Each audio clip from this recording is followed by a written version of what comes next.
नमस्कार दोस्तों, आप सभी का स्वागत है एक नई वीडियो में। उम्मीद करता हूँ कि आप सभी लोग अच्छे होंगे और मस्त होंगे। और दोस्तों, आप लोगों की पढ़ाई अच्छी नहीं चल रही है, तो पढ़ाई करना चालू कर दो क्योंकि समय कम बचा है। ठीक है दोस्तों? और दोस्तों, कल मैंने आप लोगों को पिछली वीडियो में जो पढ़ाया था, रूल ऑफ हू पढ़ा दिया था, हू का नियम। ठीक है? जो कि पेपर्स में बहुत ज़्यादा पूछते हैं। ठीक है? 1 नंबर तो पक्का आता है उसका, तो उसे अच्छे से कर लेना दोस्तों। ठीक है? उसी दिन मैंने बोला था कि आप लोगों को एक नया टॉपिक लेकर आऊँगा, तो उस टॉपिक का नाम क्या है? एम्पैथिक। एम्पैथिक में पेपर्स बहुत ज्यादा पूछते हैं। ठीक है? हर साल तो नहीं आता, लेकिन ज्यादा से ज्यादा आता है पेपर्स में। ठीक है? तो किससे बनाया जाता है? एम्पैथिक फॉर डू और डज डिड की सहायता से ये बनाए जाते हैं हमारे। ठीक? एम्पैथिक का मतलब क्या होता है दोस्तों? एम्पैथिक का मतलब होता है किसी बात पर जोर देना। ठीक? कोई सेंटेंस पर या किसी बात पर जब जोर दिया जाता है, तो हमारा एम्पैथिक कहलाता है। सर कैसे? जैसा मैंने आपसे कहा कि वह टीवी देखती है, एक सिंपल बात है ना? वह टीवी देखती है तो सिंपल है।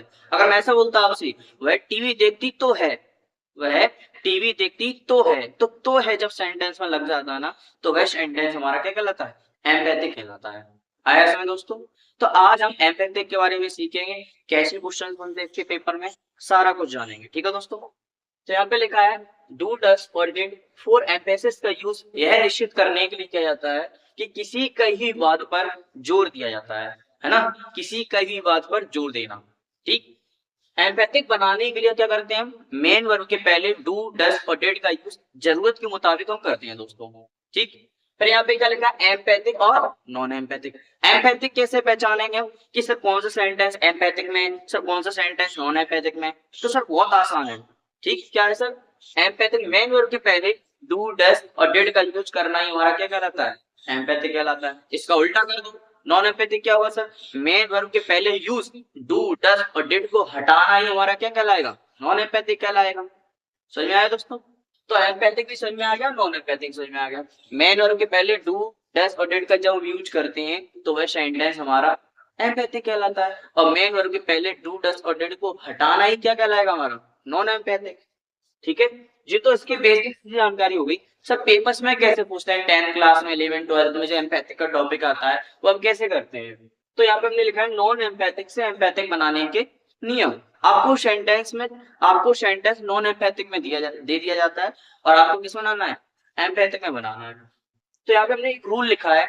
क्या लिखा है? जब सेंटेंस आपका सिंपल प्रेजेंट टेंस में हो, तब हम क्या करेंगे? Do does. ठीक है? तब हम क्या करेंगे? डू और डज का यूज करते हैं। ठीक है? डू और डज का यूज करके करेंगे, एम्पैथिक बना देते हैं। क्या समझ में आया सर में? कि सर यदि आपका सेंटेंस सिंपल प्रेजेंट टेंस में हो, तो हम क्या करेंगे? हेल्पिंग वर्ड डू और डज का यूज करके एम्पैथिक बना देते हैं। और आपको ये भी पता है कि डज तो हम सिंगुलर सब्जेक्ट में लगाते हैं और डू प्लूरल सब्जेक्ट में लगाते हैं। ये मैंने लिखा दिया। सर डू का यूज हम प्लूरल सब्जेक्ट में करेंगे, और सर डज का यूज कहाँ करेंगे? सिंगुलर सब्जेक्ट में करेंगे। ठीक? अभी मैंने एग्जांपल्स लिए, तो एग्जांपल्स से ही करना है ना, पेपर्स में एग्जांपल्स ही आते हैं। ठीक है? तो यहाँ पे एक सेंटेंस लिखा हमने, ही राइट्स ए लेटर। पहले तो आप लोग सेंटेंस पहचानो। जब भी एम्पैथिक का क्वेश्चन आएगा, दो दो दो टेंस में ही होगा सेंटेंस। या तो आपका सेंटेंस आपका दो टेंस में ही होगा। क्या होगा? या तो आपका प्रेजेंट टेंस में होगा, या तो सिंपल पास्ट टेंस में होगा। ठीक? तो यहाँ पे टेंस है, यहाँ पे आपका टेंस किसमें? He writes a letter. किसमें है ये टेंस? ये टेंस आपका सर प्रेजेंट इंडेफिनिट में है, सिंपल प्रेजेंट टेंस है? तो इसे हम क्या बनाएंगे? एम्पैथिक। जब इसका यदि कैसा नॉन एम्पैथिक में है ना, तो हम क्या बनाएंगे? एम्पैथिक बनाएंगे। तो कैसे बनाएंगे? He writes a letter. तो जब भी हम एम्पैथिक बनाते हैं, तो यहाँ पे ही लगाएंगे। सर सेंटेंस आपका किसमें है? आपका टेंस है सर किसमें है? प्रेजेंट इंडेफिनिट में है। तो यहाँ पे हम हेल्पिंग वर्ब किसके यूज करेंगे? डू और डज का यूज करेंगे। तो यहाँ पे ही लिख लिया हमने। ही सब्जेक्ट सिंगुलर है, तो मैंने क्या लगाया? यहाँ पे डज लगा दिया। लगा लिया डज। अब जैसे आपने टू डज जब लगाते हैं ना, तो उसमें जो एस एस लगी हुई मेन वर्ब में, वो हम हटा देते हैं। तो यहाँ पे क्या लिखेंगे? Write a letter. आया सो दोस्तों? तो यहाँ पे सेंटेंस का क्या निकल रहा है? यहाँ सेंटेंस का निकल रहा है वह पत्र लिखता है। एक नॉर्मल बात है कि नहीं? और जहाँ क्या सेंस निकलेगा? वह पत्र लिखता तो है। जब सेंटेंस में तो है लग जाता है ना, तो वह सेंटेंस हमारा एम्पैथिक कहलाता है दोस्तों। आया समझ में? इसी प्रकार देखो, सी मेक्स अ नॉइज। इस सेंटेंस में मेन में क्या लगी, एस एस लगी कि नहीं, तो ये टेंस किसमें होगा हमारा, सिंपल प्रेजेंट टेंस में। तो सर एम्पैथिक बनाएंगे हम, नॉन एम्पैथिक तो पहले से ही है वो, तो एम्पैथिक बनाएंगे तो क्या लिखेंगे, सी। लिख लिया सी दोस्तों। अब हम क्या करेंगे, अब क्या लगाएंगे, डज, क्योंकि सर सी सब्जेक्ट कैसा है, सिंगुलर, तो यहाँ पे मेरा दोस्तों लगाया डज। जैसे हम डज लगाएंगे ना, तो मेन में भाई एस एस लगी ना, वो हटा देते हैं, तो क्या लगाएंगे, मेक ए नॉइस। अब क्या सेंस निकलेगा, यहाँ सेंस क्या निकल रहा है, वह शोर मचाती है, तो यहाँ सेंस क्या निकलेगा, वह शोर मचाती तो है। किसने कहा शोर नहीं मचाती है, वह शोर मचाती तो है, तो सेंटेंस में क्या किया जा रहा है, जोर दिया जा रहा है। ठीक है, तो यहाँ पे क्या जाएगा, वह शोर मचाती तो है। ठीक है ना। इसी प्रकार देखो, they play cricket, third question क्या कह रहा है, वे क्रिकेट खेलते हैं, हमें क्या बनाना है, एम्पैथिक बनाना है, बहुत सिंपल है सर। तो यहाँ पे हम लिखेंगे दे। ठीक है, हमारा टेंस किसमें है, सिंपल प्रेजेंट टेंस में। ठीक, हमें यहाँ पे डू और डज लगाना है, डू और डज लगाना है। सिंगुलर सब्जेक्ट तो डज लगाओ, प्लूरल सब्जेक्ट तो डू लगाओ। तो यहाँ पे दे कौन सा सब्जेक्ट है, प्लूरल है, तो क्या लगाएंगे हम, फिर क्या लिख देंगे, प्ले। ठीक है, तो डू, दे डू प्ले और बचा कौन, क्रिकेट।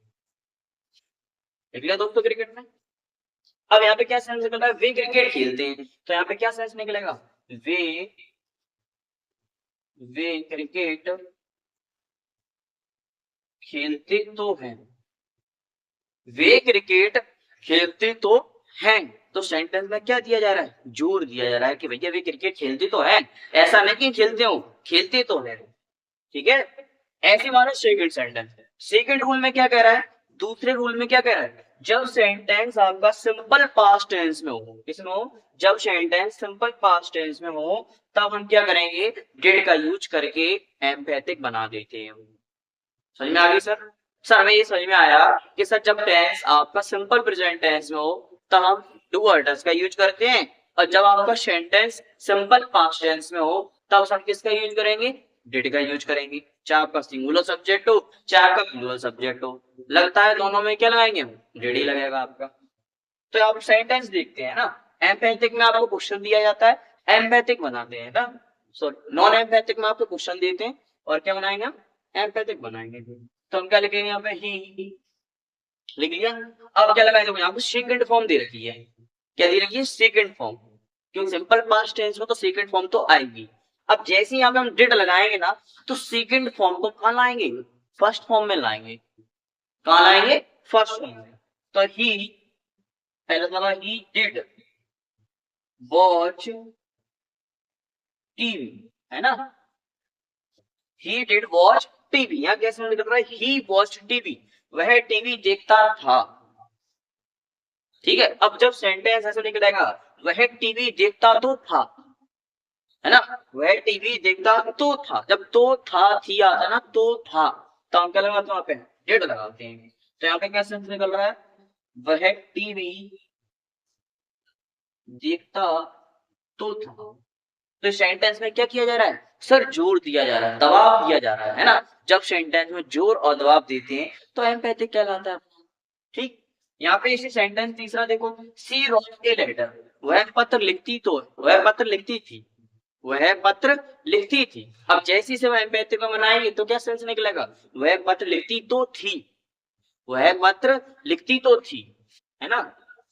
यहाँ पे क्या लगाएंगे, सी डिड, यहाँ पे हमारी सेकंड फॉर्म रोट है ना, तो इसे हम फर्स्ट फॉर्म में लगाएंगे, तो सी डिड राइट ए लेटर। उम्मीद है समझ में दोस्तों आया हो आप लोग, मैंने सारा कुछ समझा दिया आपको, सेंटेंस सही समझा दिए हैं।